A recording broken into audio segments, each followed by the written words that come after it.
please, just try not to embarrass the family this time. Look at him, still dressed like a starving artist. The day everything unraveled started quietly. I was in my workshop, surrounded by paint-splattered canvases, glowing monitors, and the familiar chaos that made the place feel like home. To the world, and especially to my wife Jessica and her family, this was the domain of a man barely scraping by. I was the passionate but perpetually unsuccessful artist. They never bothered to look deeper. I was sipping lukewarm coffee, tweaking a digital rendering, when my phone buzzed. I expected a reminder to pick up milk or a text from Jessica telling me not to embarrass her family at their annual reunion this weekend. Instead, the notification froze me mid-breath. It was an alert from Forbes. Billionaire rankings released. Meet the anonymous digital art visionary behind a $6.2 billion NFT empire, my real name, my face. All of it laid bare for the world to see. The truth I had spent 14 years hiding was out. Every barrier I built to keep my identity private had finally cracked wide open. For a long moment, I just sat there, staring at the screen, feeling the weight of every secret I had kept. Jessica didn't know. Her parents, Vincent and Helen, definitely didn't know. Not even my own family had known before they passed. I had lived two lives, one they believed, and one they never even imagined existed. Just last night, Jessica had scolded me. "Please," she'd pleaded, "try not to embarrass my family this time." What she meant was, wear real clothes, don't ramble about digital art. And for the love of God, don't let her father think I was hopeless. But now Forbes was calling me a revolutionary, a mogul, a billionaire. I exhaled slowly, rubbing my face. This was it. My assistant Diana had warned me this might happen.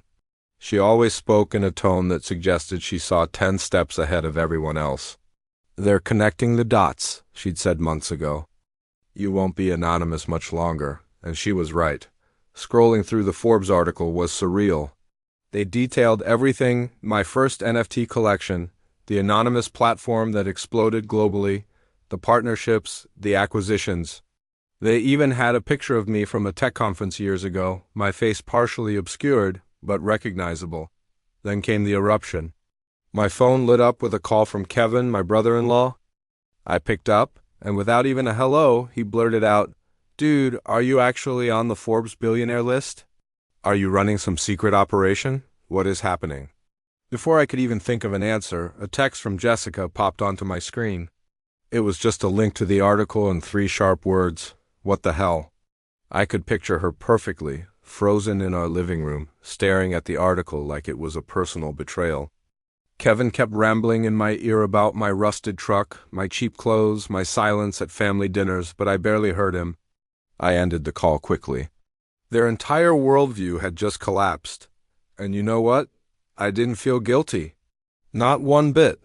Because for years they hadn't asked, hadn't cared, and hadn't listened. Every time I tried to talk about my work, they laughed it off. Digital art wasn't real. NFT platforms were cute experiments. Crypto was imaginary money. Vincent, my father-in-law, once told me with a hand on my shoulder, "Son, you'll never provide for Jessica with this nonsense. Real work takes discipline." That very same night, I closed my laptop, took a deep breath, and silently vowed to prove him wrong without ever needing his approval. I walked to the window and watched the neighborhood kids riding their bikes, blissfully unaware that somewhere nearby, a man who'd been labeled a failure was suddenly one of the richest founders in the country. My phone buzzed again, this time with a storm of texts in the family chat, Kevin dropping the Forbes link. Helen, his mother, insisting it must be a mistake. Vincent sending a single, aggressive question mark. And Jessica saying nothing. Her silence was always explosive. As I stood there thinking, a slow smile spread across my face. The reunion was tomorrow. And I wasn't running from this. No more hiding, no more disguises. If the mask was gone, then let it disappear completely. I finally texted Diana, just 3 words, "Article is out." Her reply was instant, "Already ahead of you." By morning, the Crawford family estate was in chaos. Diana had arranged for 3 black Rolls-Royces to pull into their long, winding driveway, each one gleaming under the morning sun like a declaration of war.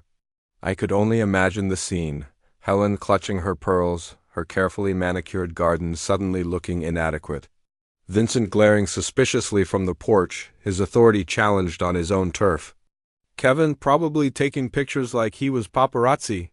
And Jessica, in the middle of it all, in shock, trying to pretend she had control of the situation. I climbed into my battered pickup truck, the same one they'd mocked for years, and drove toward the estate. The engine grumbled, the paint was faded, but today it felt like the perfect chariot. When I pulled up, they all turned toward me, confused, rattled, and desperate to understand. The juxtaposition of my old truck next to 3 pristine Rolls-Royces must have been jarring. "What is this?"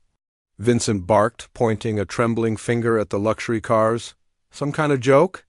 And that was when the roar of jet engines tore through the sky. My private jet, a Gulfstream G700, flew low, banking perfectly over the estate before circling toward the private runway a few miles away.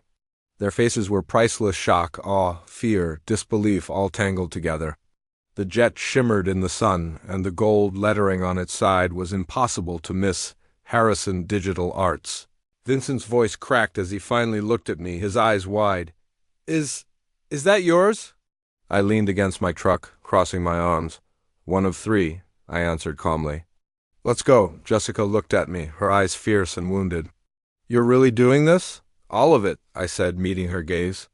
No more pretending. We boarded the Rolls-Royces silently.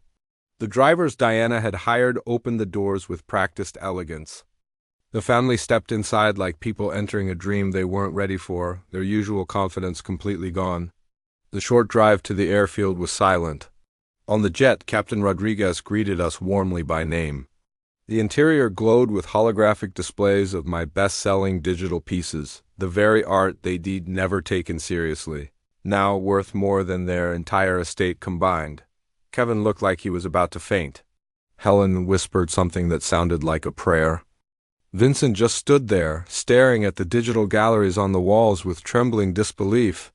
Jessica remained stiff, her arms crossed, her jaw tight. After a few minutes, she finally spoke. "Where are we going?" she asked, her voice clipped. "My private island," I said as I took a seat in a plush leather chair. The engines roared to life and the jet climbed into the sky, leaving their world far behind. As we leveled off, Jessica leaned toward me, her voice low and sharp. "You're enjoying this?" For the first time in 14 years, I didn't hide the truth from her. I looked her right in the eye. "I earned this moment," I said. She looked away, her expression a mix of anger and humiliation.